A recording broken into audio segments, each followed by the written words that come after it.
Eh bien salut tout le monde, c'est Titan, j'espère que vous allez bien, moi en tout cas comme d'habitude, ça va plutôt super. Alors vous l'aurez sûrement compris, aujourd'hui je vous présente le Zoom H1 que je vous avais déballé dans une précédente vidéo.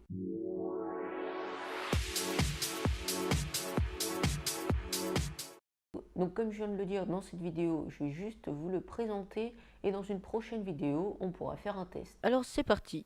Donc on va commencer par une description de tous les boutons qu'on a dessus. Alors pour commencer au niveau de la face avant, tout en haut, on a une LED rouge qui va s'allumer lorsque l'on va enregistrer et clignoter lorsque le son va saturer. Ensuite juste en dessous, on a un écran qui est rétro éclairé en orange. Et ensuite pour finir, on a un bouton avec un point rouge qui va tout simplement permettre de démarrer un enregistrement ou de l'arrêter. Ensuite, en dessous, on a un haut-parleur. Donc cet haut-parleur n'est pas de super bonne qualité, mais si vous voulez juste vérifier que l'enregistrement a bien fonctionné, ça suffira. Mais par contre, si vous voulez écouter et vérifier la qualité, je vous conseille plus de brancher un casque sur votre enregistreur. D'ailleurs, la prise jack pour brancher votre casque se trouve sur le côté gauche de votre enregistreur. Et donc juste à côté de cette prise jack, vous aurez les boutons volume, tout simplement pour gérer le son de votre casque et non celui de votre enregistrement, car pour gérer le son de votre enregistrement, ça va se passer de l'autre côté. Et donc juste en bas, on a aussi un petit couvercle, et donc juste en dessous, on a l'emplacement de la micro-carte SD. Donc on a une micro-carte SD de 2 Go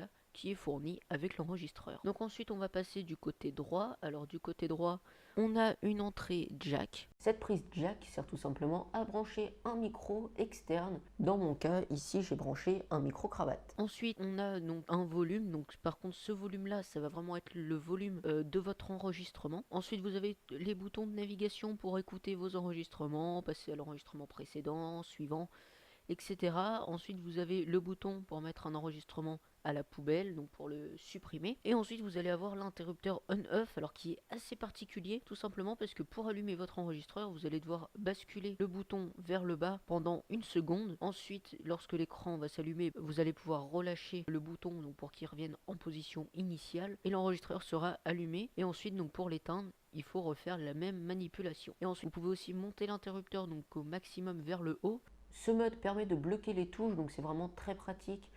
Comme moi, lorsque l'on enregistre avec un micro-cravate et que l'enregistreur est glissé dans notre poche, ça évite que tout simplement dans notre poche, ça touche à des boutons et ça arrête l'enregistrement ou ça modifie les paramètres. Et ensuite, juste en dessous, on a une prise USB donc pour brancher un câble USB qui n'est pas fourni. Il faudra donc l'acheter en plus, mais après, ce câble n'est pas non plus indispensable car il servira juste à relier votre enregistreur à votre ordinateur pour transférer les données de la micro-carte SD sur votre ordinateur ou pour utiliser l'enregistreur comme micro externe à votre ordinateur pour par exemple parler sur Skype. Et il servira aussi pour recharger votre enregistreur à condition d'y mettre une pile rechargeable car la pile qui est fournie avec l'enregistreur n'est pas rechargeable. Et ensuite pour finir à la face arrière, donc on a l'emplacement donc pour les piles. Donc il faut juste mettre une pile AA qui est fournie, mais malheureusement ils fournissent une pile non rechargeable, donc je vous conseille quand même d'utiliser des piles rechargeables. Ensuite on a une vis de trépied pour placer votre enregistreur sur un trépied, ou alors de mettre une poignée que vous pouvez acheter à part. Et ensuite en haut donc on a 3 interrupteurs, un pour désactiver ou activer le low cut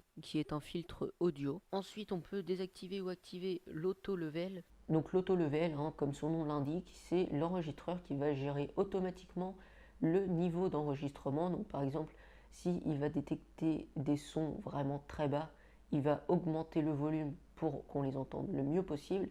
Et dès qu'il va entendre des sons forts, il va baisser le volume pour éviter que le son sature. Et ensuite, le dernier interrupteur, c'est tout simplement pour choisir le format d'enregistrement. Alors vous avez deux formats. Vous avez le format MP3 ou le format WAV.